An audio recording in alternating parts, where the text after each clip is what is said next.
Aita for being truthful and admitting that I find my wife unattractive after her surgery. My wife had plastic surgery recently. We had discussed it, and I was against it. It was not my decision, and ultimately I had no say.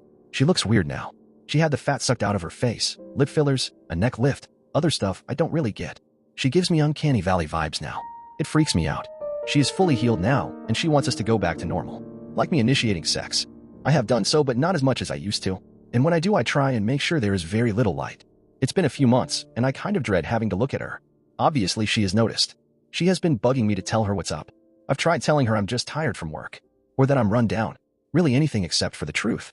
She broke down and asked me if I was having an affair. I said that I wasn't. She asked to look at my phone. I unlocked it for her and handed it over. I wasn't worried about her finding anything because there is nothing to find. She spent an hour looking through it and found nothing. She asked me to explain why I changed. I tried explaining that I just wasn't that interested right now.